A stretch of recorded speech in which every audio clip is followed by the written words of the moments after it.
एक विषय जीवन मुक्त के लक्षण क्या हैं? जीवन मुक्त कौन है? जीवन मुक्त के लक्षण समझ में आएँगे तो जीवन मुक्त कौन है, यह भी समझ में आएगा। तो जीवन मुक्त यहाँ पर जीवन मुक्त कहने का तात्पर्य क्या है? उसको भी हम समझेंगे और साथ ही साथ कि जीवन मुक्त के लक्षण क्या हैं, उसको भी हम समझने का प्रयास करेंगे। तो जीवन मुक्त के लक्षण क्या हैं? कौन है? यहाँ पर जीवन मुक्त किसको कहा जा रहा है? क्या जीवन मुक्त उसे कहा जा रहा है जो ब्रह्मलीन हो गया है? या जीवन मुक्त उसे कहा जा रहा है जो इस शरीर को छोड़ चुका है? जी नहीं। कल की चर्चा में ही जीवन मुक्त शब्द का प्रयोग हुआ है। कुछ लोगों ने प्रश्न भी किया कि जीवन मुक्त तो जीवन में रहेगा नहीं? जी, ऐसी बात नहीं है।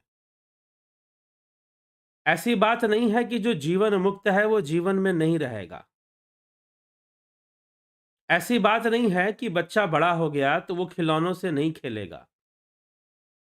हो सकता है कि खिलौनों से खेले, अपने लिए नहीं किसी दूसरे के लिए खेले, दूसरे बच्चों को सिखाने के उद्देश्य से खेले, दूसरे बच्चों के मनोरंजन के उद्देश्य से खेले, ये संभव है। ठीक? तो जीवन मुक्त यहां कहने का तात्पर्य यह नहीं है कि जिसके सारे कर्म नष्ट वो हो गए, खत्म हो गए और वो शरीर छोड़ चुका है, मोक्ष को प्राप्त कर चुका है। किसी ऐसे मोक्ष प्राप्त व्यक्ति जो पूर्णतः ब्रह्मलीन हो चुका है, ऐसे के लिए नहीं कहा गया। जीवन मुक्त जिनको जीवन का मोह खत्म हो गया है, जीवन मुक्त जो शरीर के इंद्रिय बंधन से, शरीर और इंद्रियों के बंधन से मुक्त हो चुके हैं, अर्थात वह शरीर, सूक्ष्म शरीर और स्थूल शरीर के जो इंद्रिय बंधन है, उनसे उनकी मुक्ति हो गई है। वह अपनी इच्छा से शरीर त्याग भी सकते हैं और अपनी इच्छा से शरीर को बनाए हुए भी रख सकते हैं। उनको उनके पास ऐसी सिद्धि आ जाती है, सम्यक सिद्धि जिनको प्राप्त हो चुकी है।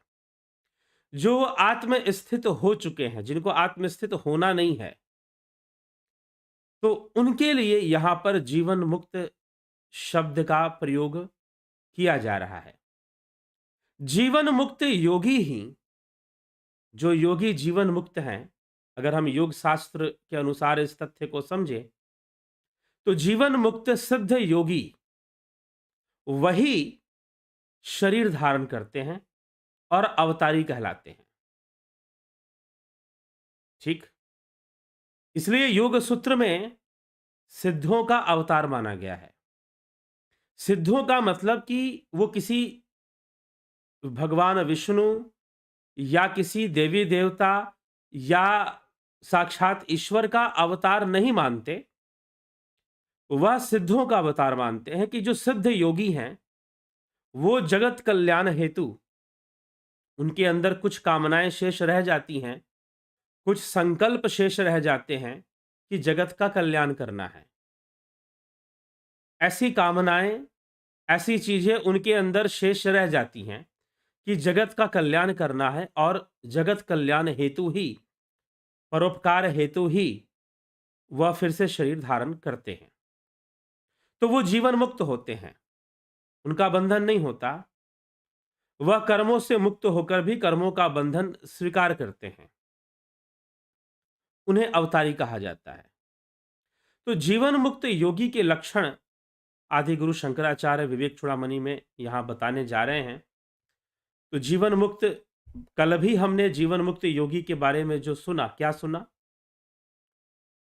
आत्मज्ञान के फल, कल का विषय था आत्मज्ञान का फल। तो वहां पर आदि गुरु शंकराचार्य कहते हैं संसिदस्य फलम तवेत जीवन मुक्तस्य योगिनः, आत्मज्ञान में सम्यक सिद्धि प्राप्त करने वाले जीवन मुक्त योगी को ही आत्मज्ञान का फल मिलता है। आत्मा के नित्य आनंद रस का बाहर भीतर निरंतर आस्वादन किसको होता है? तो आदि गुरु शंकराचार्य कह रहे हैं, आत्मज्ञान में सम्यक सिद्धि प्राप्त किए हुए जीवन मुक्त योगी को ही आत्मज्ञान का परमानंद रस प्राप्त होता है, जो जीवन मुक्त है। तो जीवन मुक्त कौन है, इसको हम स्पष्ट करेंगे। तो आइए चलते चलते हैं जीवन मुक्त के विषय में क्या कहा जा रहा है। तो कहा जा रहा है, ब्रह्मकारतया सदा स्थिततया निर्मुक्त बायार्थदि अन्यावेदित भोग्य भोग कलनो निद्रालु वद्वालवत् स्वप्ना लोकी तलो कवच गदिदम पश्यं बुद्धि रास्ते कश्चिद नंत पुण्य फल भुगधन्य सामान्यो भुवि निरंतर ब्रह्माकार ब्रह्माकार तया सदा स्थित तया निर्मुक्त बायार्थदि, अर्थात निरंतर ब्रह्माकार वृत्ति से स्थित रहने के कारण जिसकी बुद्धि बाह्य विषयों में से निकल गई है। यहां पर बाह्य विषय कहने का तात्पर्य है इंद्रिय विषयों में से जिसकी बुद्धि निकल चुकी है, जिसकी बुद्धि बाह्य विषयों में से निकल गई है, जो निद्रालु अथवा बालक के समान दूसरों के निवेदन किए हुए ही निद्रालु, अब एक यहां पर तुलना की जा रही है, निद्रालु अथवा बालक के समान दूसरों के निवेदन किए हुए ही भोग्य पदार्थों का सेवन करता है, तथा कभी विषयों में बुद्धि जाने पर जो इस संसार को स्वप्न प्रपंच के समान देखता है, वह अनंत पुण्यों के फल को भोगने वाला कोई ज्ञानी महापुरुष इस पृथ्वी तल में धन्य है और सबका माननीय है, वही जीवन मुक्त है। कौन जीवन मुक्त है? निरंतर ब्रह्माकार वृत्ति से स्थित रहने वाला और जिसकी बुद्धि बाह्य विषय मतलब इंद्रिय विषयों से निकल चुकी है, इंद्रिय विषयों में जिसकी बुद्धि गमन ना करे, जो निद्रालु अथवा बालक के समान, निद्रालु अथवा बालक के समान, निद्रालु मतलब क्या है? यहां पर दो उपमा ली गई है, इन दो उपमाओं को समझना है। दो उपमाएं क्या कह रही हैं? निद्रालु अथवा बालक के समान। निद्रालु का अर्थ नींद में रहने वाला व्यक्ति, उसको बाह्य विषयों से मतलब नहीं रह जाता। यदि जिस समय आप नींद में हैं, कोई बहुत अच्छा भोजन बनाकर, कोई बहुत अच्छा व्यंजन बनाकर आपको प्रस्तुत कर दे, आपको कोई बहुत अच्छा व्यंजन बनाकर, कोई बहुत अच्छा भोजन बनाकर प्रस्तुत कर दे, यदि आप तो नींद में हैं, आप तो सुषुप्ति अवस्था में है, गहरी निद्रा में है, डीप स्लिप में है आपको क्या मतलब उससे? आप तो वैसे ही बहुत बड़े आनंद का भोग कर रहे हैं। गहरी निद्रा में आप वैसे ही बहुत बड़े अतुलनीय आनंद का भोग कर रहे हैं। तो भोजन और इंद्रियों का विषय आपको आकर्षित नहीं करेगा। भोजन और इंद्रियों का जो विषय है वह आपको आकर्षित कदापि नहीं करेगा। ठीक, तो यह यहां पर सत्य प्रकट होता है, यह यहां पर विषय सामने आता है। वैसे ही बालक, जैसे बालक है, अब बालक के मानंद बालक को खिलौने पसंद हैं, लेकिन बालक को बंदूक पसंद नहीं है। खिलौने का बंदूक दोगे तो पसंद है, असली वाली बंदूक नहीं चाहिए। 2-3 साल का बालक हो, बच्चा हो, आप उसे टीवी दिखाओ, कार्टून दिखाओगे, देखेगा।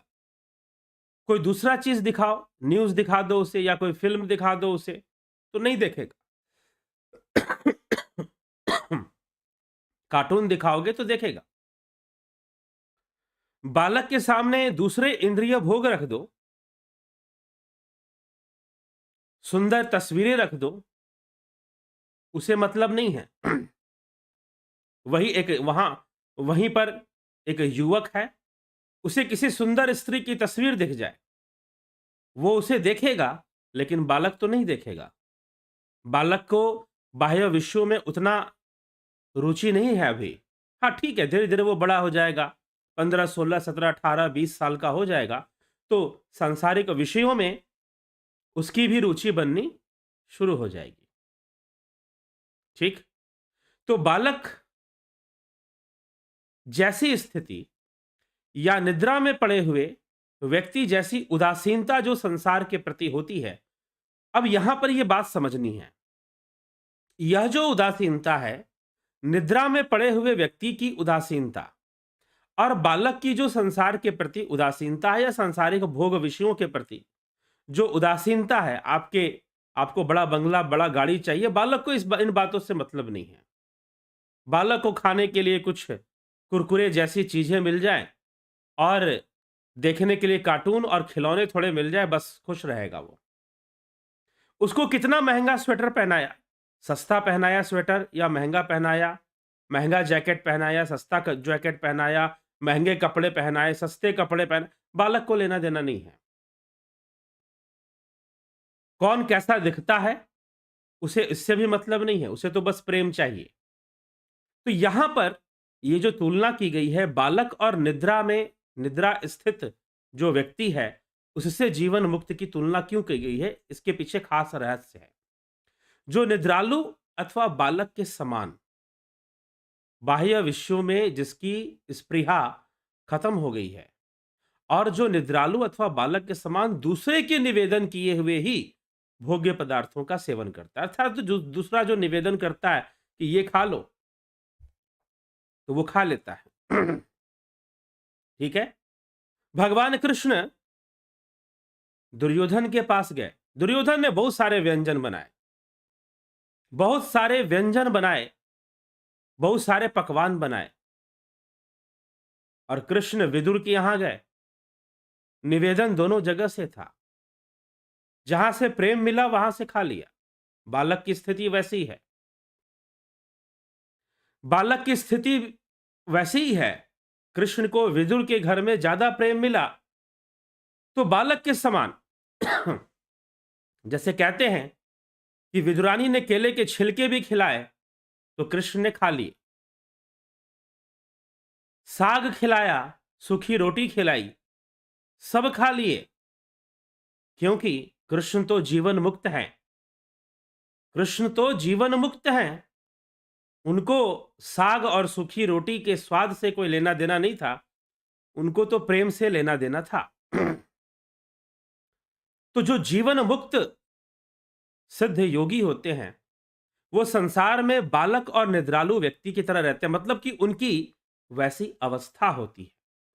यहां पर निद्रालु और बालक से तुलना करने का उद्देश्य यही है कि बालक होना या निद्रा की अवस्था में होना यह एक अवस्था है, यह कोई जबरदस्ती का प्रदर्शन नहीं है। एक बात हमेशा याद रखिएगा, कल भी यह चर्चा हुई कि वैराग्य की सीमा क्या है। तो इनमें से कोई बात जबरदस्ती आने वाली चीज नहीं है कि आप जबरदस्ती वैरागी बन जाओगे। आपने जान लिया कि जीवन मुक्त व्यक्ति के लक्षण क्या है, अब आप भी जीवन मुक्त की तरह रहोगे। आप कोशिश कर सकते हो लेकिन जीवन मुक्त हो नहीं सकते। ठीक है?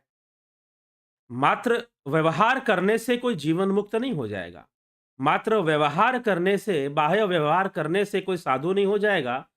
बाह्य व्यवहार करने से, व्यवहार करने से, बाह्य व्यवहार करने से कोई साधु नहीं हो जाएगा, कोई सिद्ध नहीं हो जाएगा।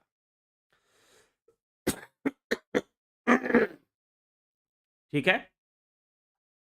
तो इसलिए यह बाह्य व्यवहार का विषय नहीं था, यह तो अवस्था थी। इसलिए आदि गुरु शंकराचार्य यहां पे कह रहे हैं कि निद्रालु एवं बालक के समान जैसे इनकी कोई बाह्य विषयों में स्पृहा नहीं होती, बाह्य विषयों में आसक्ति नहीं होती, वैसे ही यह जो है, जो भी निवेदन किया जाता है उसे ग्रहण करते हैं, परंतु इनकी अपनी कोई आसक्ति नहीं होती, अपनी कोई इनका कोई राग अपना नहीं होता। ठीक है? क्योंकि इन्होंने पहले ही अपनी साधना से, अपने योग बल से उस अवस्था को, जीवन मुक्त अवस्था को प्राप्त कर लिया है। ठीक है? तो ये जीवन मुक्त को समझाते हुए आदि गुरु शंकराचार्य इस प्रकार से कहते हैं कि निद्रा में निद्रालु और बालक के समान जो लोग होते हैं उनकी स्पृहा नहीं बनती, वैसे ही वो लोग भी होते हैं। अर्थात जीवन मुक्त होना एक अवस्था है, एक सिद्ध अवस्था है। स्थित प्रज्ञो यतिरयम यह सदानंदमश्नुते ब्रह्मण्येव विलीनात्मा निर्विकारो विनिष्क्रियः। जो यति, जो योगी परब्रह्म में चित्त को लीन कर विकार और क्रिया का त्याग करके परब्रह्म में चित्त को लीन रखता है और विकार और क्रिया का त्याग करके सदा आनंद स्वरूप ब्रह्म में मग्न रहता है, वह स्थित प्रज्ञ है। वह स्थित प्रज्ञ है। स्थित प्रज्ञो यतिरयम यह सदा आनंदमश्नुते। स्थित प्रज्ञ कौन है उसके बारे में बता रहे, क्योंकि जीवन मुक्त वही हो पाएगा जो स्थित प्रज्ञ है। जो स्थित प्रज्ञ नहीं है वो भला जीवन मुक्त कहां से हो जाएगा। इसीलिए कह रहे हैं कि जो योगी उस ब्रह्म में चित्त को रखकर विकार और क्रिया का त्याग, विकारों का त्याग करते हुए और तरह तरह की क्रियाओं का त्याग करते हुए आनंद स्वरूप ब्रह्म में मग्न रहता है, वह स्थित प्रज्ञ है। ब्रह्मात्मनो शोधितयोरेक भावावगाहिनी निर्विकल्पा चचन मात्रा वृत्ति प्रज्ञेति कथयते। सुस्थिता सा भवेदस्य जीवन मुक्ता स उच्यते। शोधित ब्रह्म और आत्मा की एकता को ग्रहण करने वाली विकल्प रहित चिन्ह मात्र वृत्ति को प्रज्ञा कहते हैं।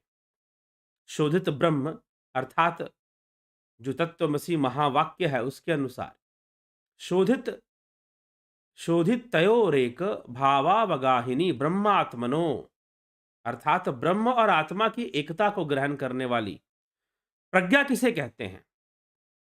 ब्रह्म और आत्मा के एकत्व बोध को प्राप्त करने वाली जो वृत्ति है, वह वृत्ति संसार के अनेकों अनुभूतियों से वृत्तियां उत्पन्न होती हैं। अनेकों वृत्तियां जो हमारे जीवन में बंधन का कारण बनती हैं, पुनरपि जननम पुनरपि मरणम का भी कारण बनती हैं। अनेकों वृत्तियां हैं जो जीवन में बंधन का कारण बनती हैं और पुनरपि जननम और पुनरपि मरणम का कारण बनती है। बार बार जन्म लेना, बार बार मृत्यु को प्राप्त होना, उनका कारण बनती है। उसी प्रकार ब्रह्म ज्ञान से, ब्रह्म और आत्मा के एकत्व बोध होने से जो वृत्ति पैदा होती है, वहां पर भी एक वृत्ति हो रही है, लेकिन वो ज्ञान की वृत्ति है। बाकी वृत्तियां भी ज्ञान की हैं, लेकिन वो नश्वर ज्ञान की हैं, अविद्या की हैं। ज्ञान, कुछ चीज की जानकारी तो आपको अविद्या से भी हो रही है और विद्या से भी हो रही है। आपको जानकारी तो विद्या अविद्या दोनों से ही हो रही है, ठीक है। अविद्या से इंद्रिय जनित चीजों को आप जानते हैं, तो इंद्रिय जनित जो ज्ञान हुआ उससे वृत्तियां उत्पन्न हो जाती हैं। एक वो वृत्तियां हैं जिनका हम बाध करते हैं, जिनका हम निरोध करते हैं।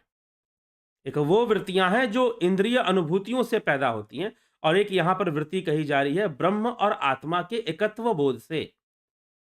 ब्रह्म और आत्मा के एकत्व बोध से जो वृत्ति उत्पन्न होती है उसकी चर्चा यहां पर की जा रही है। तो वो जो वृत्ति है वही प्रज्ञा है। ब्रह्म और आत्मा के एकत्व बोध से चित्त में, ब्रह्म और आत्मा के एकत्व बोध से चित्त में जो वृत्ति स्फुरित होती है वह क्या है? वह प्रज्ञा है। उसी को प्रज्ञा कहते हैं, ठीक। तो वह प्रज्ञा है। फिर आगे कहते, यह चिन्मात्र वृत्ति जिसकी स्थिर हो जाती है वही जीवन मुक्त कहा जाता है। सीधा से समझा दिया। ब्रह्म और आत्मा के एकत्व बोध से जो चिन्मात्र वृत्ति पैदा हुई है वह वृत्ति जिसकी स्थिर हो जाती है, मतलब वृत्ति है, पूर्णतः वृत्ति का लय नहीं हुआ, उसके अंदर एक वृत्ति है, ज्ञान की वृत्ति है, बोध की वृत्ति है, जिसके अंदर मात्र वही एक वृत्ति स्थिर हो जाती है। कौन सी वृत्ति? ब्रह्म और आत्मा। महर्षि पतंजलि जब कैवल्य की चर्चा करते हैं तो वो सारी वृत्तियों के लय की चर्चा करते हैं, सारी वृत्तियों का लय, यहां तक कि जो ज्ञान से उत्पन्न, आत्मज्ञान से या योग से जो उत्पन्न वृत्तियां हैं उनका भी लय हो जाना, तब जाकर कैवल्य होता है। परंतु उससे पहले कुछ अवस्थाएं बनती हैं। जीवन मुक्त की अवस्था, जिनके अंदर ब्रह्म और आत्मा के एकत्व बोध से उत्पन्न चिन्ह मात्र वृत्ति स्थिर हो जाती है, वह जीवन मुक्त होते हैं।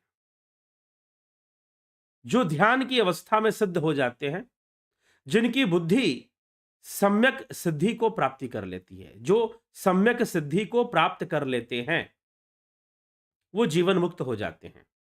और वो जीवन मुक्त योगी यति अपनी इच्छा से वो संसार में रहते हुए भी कर्म करते हैं, तो परोपकार के लिए करते हैं, दूसरों के कल्याण के लिए करते हैं। ठीक है।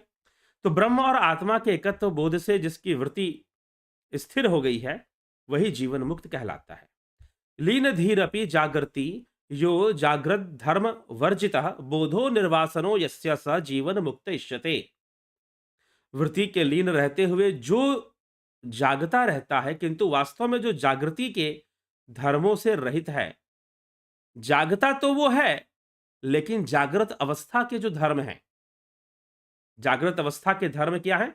शरीर के प्रति यहां पर जागृत होने की बात की जा रही है। जागृत स्वप्न सुषुप्ति की बात की जा रही है। उसमें कहा जा रहा है कि इस वृत्ति से यह जो वृत्ति प्राप्त हुई है, चिन्मात्र वृत्ति जो ब्रह्म ज्ञान से प्राप्त हुई है, आत्मा और ब्रह्म के एकत्व बोध से प्राप्त हुई है, जिसकी प्रज्ञा स्थिर है, जो निरंतर आत्मानंद का अनुभव करता है और प्रपंच को भूला सा रहता है, अर्थात इस प्रपंच को भूला सा रहता, वह पुरुष जीवन मुक्त कहलाता है। लेकिन जो इस वृत्ति में लीन रहते हुए भी जागता रहता है, अर्थात वृत्ति में लीन भी है और बाहरी दृष्टिकोण से वो जागृत अवस्था में भी है, बाहरी दृष्टिकोण से वो जागृत अवस्था में भी है, जिसका बोध सर्वदा वासना रहित है, लेकिन उसका जो जागृत अवस्था बोध है वह वासना रहित है, वह पुरुष जीवन मुक्त कहलाता है। उसको जीवन मुक्त कहते हैं। इस प्रकार से यहां पर बताया जा रहा है। ठीक। शांत संसार कलनम कलावान अपि निष्कला यह सचितो अपि निश्चिंता स जीवन मुक्त इष्यते। जिसकी संसार वासना शांत हो गई हो, जो कलावान होकर भी कलाहीन है, अर्थात व्यवहार दृष्टि में ऊपर से विकारवान प्रतीत होता हुआ भी बाहरी दृष्टि से, अब यहां पर ये बहुत रहस्यमयी बातें कुछ कही जा रही हैं। इन रहस्यमयी बातों को शायद कई लोग शायद थोड़ा सा उनको हजम करने में विचित्र सा लगे, क्योंकि ये सब बातें आत्मानुभूति की। योग में, अध्यात्म में कोई भी विषय जो है वो दावों का विषय नहीं होता है, क्योंकि सब कुछ अनुभव का विषय है, आपके अनुभव से आएगा। लेकिन कई बार ऐसे लोग मिलते हैं, और शायद उनको वैसे लोग मिलते होंगे तो वो भी वैसे बन जाते होंगे, जो मात्र अवस्थाओं की बातें करते हैं कि मैं इस अवस्था में हूं कि मुझे ऐसा अनुभव हो रहा है, मैं उस अवस्था में हूं कि मुझे ऐसा दिखाई दे रहा है।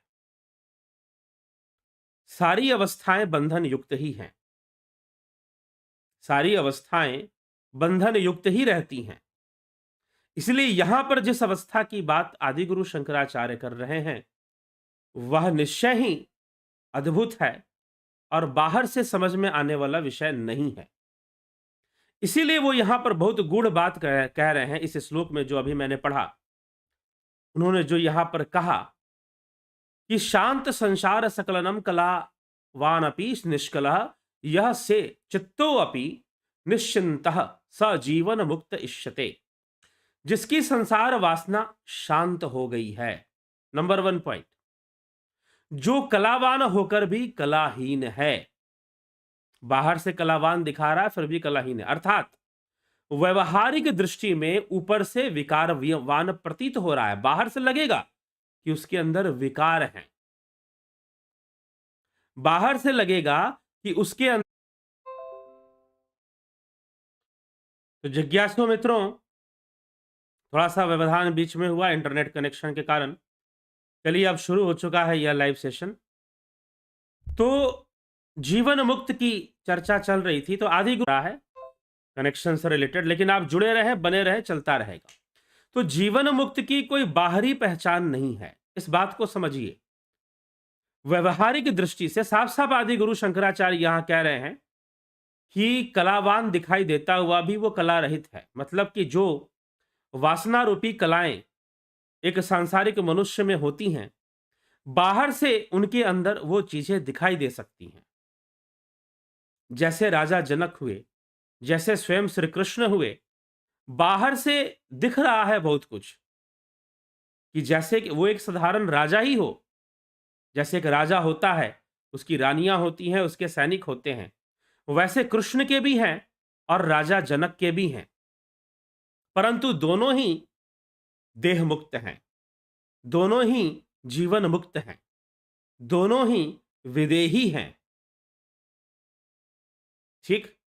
तो श्री कृष्ण का उदाहरण या राजा जनक का उदाहरण मैं इसलिए ले रहा हूं कि बाहर से व्यवहारिक दृष्टि से वो चाहे जैसे भी दिख रहे हों, लेकिन वह जीवन मुक्त हैं। आज हम कृष्ण की पूजा करते हैं, लेकिन जब कृष्ण स्वयं थे तो क्या अपनी पूजा करवाते थे? जी नहीं। इसीलिए संतत्व जो है, बहुत गहराई से समझने का विषय है। जो संतत्व है और जो अवतार होना है या जीवन मुक्त होना है, ये कदापि बाहर का विषय नहीं है। यह बाहरी विषय नहीं है। अगर बाहरी विषयों से पकड़ोगे कि फलाना व्यक्ति साधु है, फलाना व्यक्ति संत है, फलाना व्यक्ति सिद्ध पुरुष है, अगर बाहर के व्यवहार से पकड़ोगे तो शायद कभी भी सच्चे सिद्ध पुरुष के पास, सच्चे जीवन मुक्त पुरुष की प्राप्ति आप नहीं कर पाओगे। अगर बाहर के व्यवहारों को अधिक महत्व दोगे तो यही कारण है कि बाहर के व्यवहारों को अधिक महत्व देने के कारण ही लोग फिर कहते हैं कि हम मूर्ख बन गए, हम तो ठगे गए। तो मात्र बाहरी व्यवहार ही तो देखकर गए थे, इसीलिए ठीक है। बाहर का व्यवहार ऐसा, अब यहां पर यह भी कहने का मतलब नहीं है कि उनका बाहरी व्यवहार जो है वो पूर्णतः एक किसी भोगी प्रवृत्ति का होगा, ऐसा भी नहीं है। लेकिन एक साधारण रूप से ही नजर आएगा। जो बाहर से जो व्यवहार है जीवन मुक्त पुरुषों का, वह साधारण ही नजर आएगा। साधारण मतलब एक साधारण मनुष्य जैसे उसके अंदर साधारण रूप से जो विकार होते हैं, वो उनके अंदर भी नजर आएगा। लेकिन भीतर से वह उस ब्रह्म में अपने चित्त को स्थित रखते हैं। वो सर्वदा स्थित प्रज्ञ अवस्था में बने रहते हैं। उनका संग प्राप्त कर कर, उनके संग से, उनके नजदीकी से, मात्र बाहरी आचरण के क्षण भर के दृष्टि से नहीं, उनके साथ थोड़ा समय बिताकर आप कुछ अनुभव कर पाएंगे, आप कुछ जान पाएंगे, उनकी ऊर्जा को, उनकी शक्ति को, उनके ज्ञान को। मात्र कुछ देर के लिए बाहर से देख लेने से आप नहीं जान पाएंगे, नहीं समझ पाएंगे। तो जीवन मुक्तों का जो है वो वैसा होता है, बाहर से वैसा ही दिखता है जैसा कि एक साधारण मनुष्य का दिख रहा हो, परंतु भीतर से वह ज्ञानी होते हैं, वो सिद्ध होते हैं, सामर्थ्यवान होते हैं। काम कर्मों से, निष्काम कर्म भी सही मायनों में वही लोग कर पाते हैं। और वो एक उदाहरण हमारे सामने रखते हैं, एक प्रेरणा हमें देकर जाते हैं। प्रारब्ध के समाप्ति पर्यंत छाया के समान सदैव रहने वाले इस शरीर के वर्तमान रहते हुए भी इसमें अहम मम भाव का अभाव हो जाना जीवन मुक्त है। मतलब कि प्रारब्ध के कारण यह शरीर तो है। बड़ी सुंदर बात यहां पर कही जा रही है। यहां पर बहुत ही सुंदर बात कही जा रही है। क्या कही जा रही है? प्रारब्ध के कारण, प्रारब्ध की समाप्ति पर्यंत, मतलब कि प्रारब्ध की समाप्ति आ चुकी है। छाया के समान सदैव साथ रहने वाले शरीर के वर्तमान रहते हुए भी, अर्थात शरीर के बने रहने पर भी इसमें ममता से हुआ है इस श्लोक के अंदर। तो अहम मम भाव का जो अभाव हो गया है वो जीवन मुक्त है। अतीतानुसंधानम भविष्यद विचारणम औदासीन्यम अपि प्राप्ते जीवन मुक्तस्य लक्षणम। बीती हुई बात को याद ना करना, जो भूत की चिंता ना करे, भविष्य की चिंता भी ना करे, और वर्तमान में प्राप्त हुए सुख दुख आदि में उदासीनता, यह जीवन मुक्त के लक्षण है। वर्तमान में भी जो सुख दुख प्राप्त हो रहे हैं उसके प्रति भी उदासीन रहे। सुख हुए तो बहुत खुशी से नाचने नहीं लगा, और है दोष विशिष्टे अस्मिन् स्वभावेन विलक्षणे सर्वत्र समदर्शित्व जीवन मुक्तस्य लक्षणम। अपने आत्म स्वरूप से सर्वथा पृथक इस गुण दोष में तो समदर्शी रहते हैं संसार के प्रति, संसार के सुख दुखों के प्रति, वो जीवन मुक्त के लक्षण कहे गए हैं। ब्रह्मानंद रसास्वादासक्त चित्तया यते अंतर बहिर्विज्ञानम जीवन मुक्तस्य लक्षणम। ब्रह्मानंद रसास्वाद में चित्त की आसक्ति रहने के कारण बाह्य और आंतरिक वस्तुओं का कोई ज्ञान न होना जीवन मुक्त यति का लक्षण है। ठीक, बाहर या आंतरिक विषयों का कोई ज्ञान न होना और ब्रह्मानंद रस के स्वादन में ही चित्त का लगाना। देहेंद्र यादव कर्तव्य ममाहम भाव वर्जितः औदासीन्ये यस्तिष्ठेथस जीवन मुक्त लक्षणः। देह तथा इंद्रिय आदि और कर्तव्य में जो ममता और अहंकार से रहित होकर उदासीनता पूर्वक रहता है, वह पुरुष जीवन मुक्त के लक्षण उसके अंदर होते हैं। विज्ञात आत्मनो यस्य ब्रह्म भाव श्रुतेर बलात् भवबंध विनिर्मुक्त स जीवन मुक्त लक्षणः। जिसने श्रुति प्रमाण से अपने आत्मा का ब्रह्मत्व एकत्व जान लिया है और जो संसार बंधन से रहित है, वह पुरुष जीवन मुक्त लक्षणों से संपन्न है। देहेन्द्रियस्य अहम भाव इदम भावस्तदन्यके यशनो भवता क्वापि स जीवन मुक्तिष्यते। जिसका देह और न और इंद्रिय आदि में अहम भाव तथा अन्य वस्तुओं में इदम भाव कभी नहीं रह होता, वह पुरुष जीवन मुक्त है। जो अपनी तत्व गाहिनी बुद्धि से आत्मा और ब्रह्म तथा ब्रह्म और संसार में कोई भेद नहीं देखता, जिसने समझ लिया कि सब जगह ब्रह्म ही व्याप्त है, ब्रह्म ही, यह संसार भी ब्रह्म ही है, जिसने यह भेद जान लिया, वह पुरुष जीवन मुक्त माना जाता है। साधु भी पूज्यमाने अस्मिन् पीड्यमाने अपि दुर्जनः संभावो भवेदस्य स जीवन मुक्तिष्यते। साधु पुरुषों द्वारा इस शरीर के सत्कार किए हुए, साधु पुरुषों द्वारा इस शरीर के सत्कार किए जाने पर दुष्ट जनों से पीड़ित होने पर भी जिसका चित्त समान भाव रहता है, दुष्टों से अपमान मिले या साधु पुरुषों से सम्मान मिले, मान सम्मान मान अपमान हर अवस्था में समभाव रहता है, वह जीवन मुक्त के लक्षण कहे जाते हैं। यत्र प्रविष्ठा विषया परे रीता नदी प्रवाहा इव वारिरसौ लिनंती सनमात्रतया न विक्रिया मुत्पादयन्तेष यतिर विमुक्तः। समुद्र में मिल जाने पर जैसे नदी का प्रवाह समुद्र रूप ही हो जाता है, वैसे ही दूसरों के द्वारा प्रस्तुत किए विषय आत्मस्वरूप प्रतीत होने से जिसके चित्त में किसी प्रकार का क्षोभ उत्पन्न नहीं करते, वह यति श्रेष्ठ जीवन मुक्त ही है। अब जीवन मुक्त के लक्षण आदि गुरु शंकराचार्य बता रहे। पहले उन्होंने जीवन मुक्त अवस्था को स्पष्ट किया कि जीवन मुक्त अवस्था कैसी है।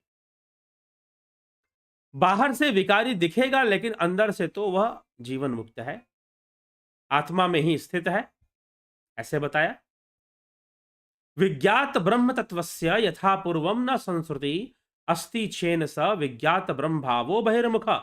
ब्रह्म तत्व के जान लेने पर विद्वान को पूर्ववत संसार की आस्था नहीं रहती। यदि फिर भी संसार की आस्था बनी रही तो समझना चाहिए कि वह तो संसारी ही है, ब्रह्म तत्व का ज्ञान ही नहीं हुआ उसे तो। ठीक, संसार की आस्था नहीं रहती वास्तव में जिसको जान लिया गया है। ठीक, तो ब्रह्म तत्व कहने का मतलब ब्रह्म आत्म एकत्व बोध को जान लेना, उसको प्राप्त हो जाना। ठीक ना? तो वह व्यक्ति संसार के प्रति, संसार में रहते हुए, संसार के भोगों को प्राप्त करते हुए भी संसार के प्रति उदासीन ही रहता है। वो भोगों का भोग भी ऐसे भोगता है जैसे कि उसे स्वादिष्ट भोजन मिला तो ठीक, ना मिला तो भी ठीक खाता है, स्वादिष्ट भी खा लेता है, ना स्वादिष्ट हुआ तो भी खा लेता है, नहीं खाना तो नहीं भी खाता है, लेकिन वह कोई प्रतिस्पर्धा नहीं करता कि उसको मिला तो मुझे भी मिलना चाहिए, किसी प्रकार की तुलना नहीं करता।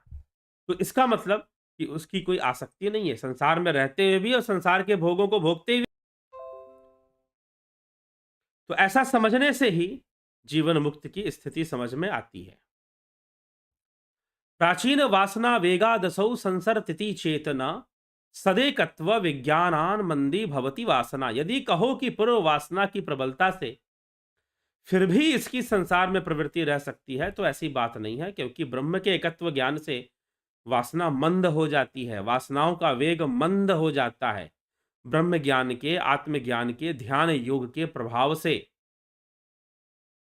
ध्यान योग के प्रभाव से, ध्यान योग से के वेग से और ब्रह्म ज्ञान के वेग से जो वासनाओं की गति है वो मंद हो जाती है। तो कहने का मतलब यह है कि एक जीवन मुक्त सिद्ध पुरुष का जो त्याग होता है वो जबरदस्ती का नहीं होता कि मैंने ये छोड़ दिया, मैंने वो छोड़ दिया, मैंने ये काम नहीं करूंगा, मैं वो नहीं करूंगा। जबरदस्ती का वो कोई त्याग नहीं करते। वो अपने ध्यान योग का जो उनका प्रवाह है और जो उनके ज्ञान का जो प्रवाह है, जो आत्म अनुभूति का जो वेग है, ध्यान योग का जो वेग है, उस वेग से वासनाओं का जो वेग है, वासनाओं की जो वेग है, उसमें मंदी आ जाती है, मंद हो जाता। और इसी कारण से सांसारिक वासनाएं जितने भी हैं, चाहे वो मान प्रतिष्ठा की वासना हो, लोक वासना हो, वासना त्रय में आदि गुरु शंकराचार्य ने 3 प्रकार के वासनाएं बताई। लोक वासना, देह वासना, देह से संबंधित जितनी वासनाएं हैं, और शास्त्र वासना। तो इन 3 वासनाओं की चर्चा की। तो इन वासनाओं का जो वेग है वो अपने आप मंद हो जाता है, बिल्कुल वैसे ही जैसे बालक के अंदर वासनाओं का वेग नहीं होता। एक किड माने छोटे बच्चे, 3-4 साल के, 2-3 साल के, उनके अंदर वासनाओं का वेग नहीं होता। निद्रालु व्यक्ति, इसलिए पहले ही जीवन मुक्त को समझाने के लिए 2 उपमाएं ली गई, बालक और निद्रालु व्यक्ति। निद्रालु व्यक्ति के अंदर नींद रूपी वासना तो है, लेकिन बाकी संसार की वासनाओं का वेग नहीं होता। बाकी सांसारिक वासनाओं का वेग उसके अंदर भी नहीं होता। ठीक है? तो वासना रूपी वेग जो है मंद हो जाता है। क्यों मंद हो जाता है? ध्यान योग के वेग से, ध्यान योग के प्रबल वेग से वासनाओं का वेग मंद हो जाता है, और ब्रह्म और आत्मा के एकत्व बोध से वासनाओं का वेग मंद हो जाता है। ठीक है? तो ये जो है यहां पर जीवन मुक्त के अवस्था को सही तरीके से समझाने का प्रयास यहां पर किया गया है। और एक अच्छा उदाहरण देते हुए कहते हैं, अत्यंत कामुकस्यापि, अत्यंत कामुकस्यापि वृत्ति कुंठति मातरी तथैव ब्रह्मणि ज्ञाते पूर्णानंदे मनीषिणा। अर्थात जिस प्रकार अत्यंत कामी पुरुष, अत्यंत कामी पुरुष की काम वृत्ति भी कुंठित हो जाती है। कैसे? कुंठति मातरी, अगर वो माता को देख ले। एक कामी पुरुष जो हर स्त्री को काम भाव से ही देखता है, एक कामी पुरुष जो हर स्त्री को ही काम भाव से देखता है, एक कामी पुरुष जो हर स्त्री को काम भाव से देखता है, अगर अगर उसकी माता उसके सामने आ जाए तो उसकी जितनी भी कामनाएं हैं, काम भावना है, वो कुंठित हो जाएंगी। मतलब कि वो अपनी मां को तो काम भाव से देख ही नहीं पाएगा, क्योंकि वो उसकी मां है। इसके उसके प्रति उसके अंदर वैसी भावना ही उत्पन्न नहीं होगी। ठीक? तो इसीलिए यहां पर कहा जा रहा है, ये उदाहरण दिया जा रहा है कि वैसे ही जो जीवन मुक्त होते हैं, उनकी सारी वासनाएं कुंठित हो जाती हैं, उनकी वासनाएं मंद हो जाती हैं। मंद मतलब लगभग नहीं के बराबर हो जाती हैं। बाहर में रहते हुए, बाहर दृष्टिकोण से वह भी साधारण मनुष्यों की भांति विकार युक्त दिखाई देते हैं। साधारण मनुष्यों की भांति वह भी विकार युक्त दिखाई देते हैं, लेकिन उनकी वासनाएं मंद हो जाती हैं। जैसे निद्रालु व्यक्ति की होती है, जैसे बालक की होती है, जैसे कामी पुरुष के सामने उसकी माता आ जाए तो उसकी कामनाएं कुंठित हो जाती हैं, वहां पर रुक जाती हैं। उसी प्रकार पूर्णानंद स्वरूप ब्रह्म को जान लेने वाले विद्वान, ज्ञानी, योगी संसार में प्रवृत्त नहीं होता। वो संसार में प्रवृत्त नहीं होता, उसकी प्रवृत्ति नहीं बनती, उसकी निवृत्ति होती है।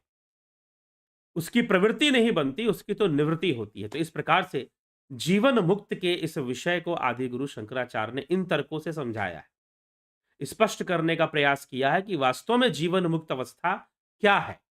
यह कोई बाहरी अवस्था नहीं है और यह बिल्कुल वैसे है, आदमी संसार में ही रहता है परंतु योगी वो सम्यक सिद्धि को प्राप्त कर लेता है और उसे फिर संसार का दोष नहीं लगता, उसकी वासनाएं अपने आप मंद हो जाती है। ऐसा नहीं कि जबरदस्ती वो वासनाओं को रोक के रखता है, बल्कि वासनाएं मंद हो जाती हैं। ठीक है, ये स्थिति बनती है। चलिए आगे देखते हैं आपके टिप्पणियां क्या कहती हैं। विक्रम सिंह जी बहुत अभिनंदन। हरिमोहन गुप्ता जी, जीवन मुक्त योगी क्या काल चक्र के ऊपर होते हैं? जी होते हैं, काल चक्र के ऊपर। 24 अवतार बताएं, क्या वह जीवन मुक्त योगी की ही है? बिल्कुल। बबीता धीमान जी, शंकर प्रसाद जी, राजू पाल जी, बलदाऊ नाथ योगी, सविता नायक जी बहुत अभिनंदन। गौरव सिंह, विक्रम सिंह जी, माधुरी कोले जी, राम निवास मीना, माँ राजेश्वरी जी, वीरेंद्र मिश्रा जी, गोपाल शर्मा जी। गुरु जी, जहां पर पूरी जीवन रूपी सृष्टि ही प्रकृति के अधीन माया रूपी अस्थिरता एवं अनिश्चितता के नींव पर खड़ी है, वहां कर्म के फल की निश्चितता किस आधार पर सत्य है? जीवन रूपी सृष्टि प्रकृति के अधीन माया रूपी अस्थिरता एवं अनिश्चितता, अस्थिरता और अनिश्चितता नहीं है। प्रकृति का अपना एक सिद्धांत है और कर्म प्रकृति ही पैदा करती है। तो कर्म, जब कर्म स्वयं ही प्रकृति पैदा करती है तो फिर कर्म की निश्चितता तो बनी जाती है, क्योंकि स्वयं प्रकृति ही कर्म पैदा कर रही है। तो कर्मों का फल भोगना भी निश्चय हो ही जाता है, निश्चित हो ही जाता है। यह एक सिस्टम में है। हाँ, नश्वर है, प्रकृति के अंदर सब कुछ नश्वर है, परंतु उसकी नश्वरता भी एक नियम में बंधी हुई है, त्रिगुणी माया का वो नियम है। अजीत भाई पटेल जी, ध्यान के दौरान जो नाद सुनाई देता है वो मन की सीमा से पार है या अंदर? मन की ध्यान में जो नाद सुनाई देता है मन की सीमा से पार नहीं है जी, मन की सीमा के अंदर ही है और मन की सीमा से कुछ भी पार नहीं है। क्यों चिंता करते हैं? सारी प्रतिबिंब, सारा ज्ञान पहले मन के माध्यम से ही प्राप्त होगा। जब मन का भी अंत हो जाएगा, जब चित्तवृत्तियां संपूर्णतः शांत हो जाएंगी तो मुक्ति है, तो मोक्ष है। रमेश पेशवानी जी, एक वृत्ति रहेगी, एक वृत्ति ब्रह्म और आत्मा के एकत्व बोध का जो ज्ञान है उसकी एक ही वृत्ति का बने रहना जीवन मुक्त अवस्था है। तो वहां मन है, वहां चित्त है। जो नाद सुनाई दे रहा है वो मन की सीमा के पार नहीं है। पहली बात तो मन की सीमा को आपने क्या समझ के रखा है, ये हमें ये स्पष्ट होना चाहिए। मन को कहां तक गिन रहे हैं? सारी अनुभूतियों की का थैला जो है वो मन है, जहां पर सारी अनुभूतियां आ रही हैं, भीतर से आए चाहे बाहर से आए। ठीक है, चाहे बाहर से आए। जो ज्ञान की भी जो अनुभूतियां हो रही हैं वो मन के थैले में ही गिर रही हैं, वहीं पे आ रही हैं। वो वहीं से पता चल रहा है कि हां अनुभूति हो रही है। तो अगर कुछ भी अनुभव हो रहा है तो वो मन के दायरे से बाहर कैसे हो सकता है? मन के दायरे को भी, मन का दायरा ये शब्द ही गलत हो जाता है, क्योंकि अनुभूति होनी ही उसी के माध्यम से है। तो उसका कोई दायरा गिनने की जरूरत ही नहीं है। उसका दायरा तो तब खत्म होगा जब पूर्ण समाधि लग जाएगी। मन का दायरा तो तब खत्म होगा जब निर्बीज समाधि हो जाएगी, जब कैवल्य हो जाएगा। वहां ना इंद्रियों का कोई दायरा होगा, ना मन का कोई दायरा होगा। तो मन का दायरा तो वहां जाके खत्म होगा। ठीक, चलिए। रमेश पेशवानी जी, शंकर प्रसाद जी, आदित्य अवधि गुरुवर के चरणों में प्रणाम। रूपलाल विश्वकर्मा जी, ज्योति दत्ता जी, वीरेंद्र मिश्रा जी। जीवन मुक्त आत्मा वो है जो निरंतर परमात्मा में प्रकाश या ऊर्जा प्राप्त करता रहता है। ऐसी कोई बात नहीं बताई गई है। और आत्मा तो सर्वदा मुक्त है। जीवन मुक्त किसको होना है? जो जीव है। जीवन जीव है, जीव के लिए है, आत्मा के लिए कोई जीवन नहीं होता। आत्मा के लिए कोई जीवन होता ही नहीं है।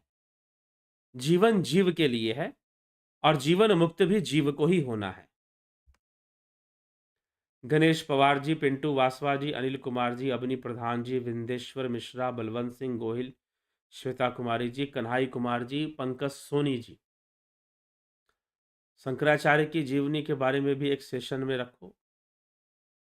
छोटी-मोटी जीवनी बता चुके हैं शंकर आदिगुरु शंकराचार्य के विषय में, पहले ही बता चुके हैं। हाँ, कोई पूरा सेशन ही उनके ऊपर दिया हो ऐसा नहीं है, लेकिन किसी एक सेशन में उनके जीवन के बारे में बता चुके हैं। पंकज रघुवंशी, क्या मोक्ष और जीवन मुक्त एक ही है? जी नहीं, एक ही नहीं है। ठीक है? अर्जन चौहान जी, आई एम अद्वैतीन।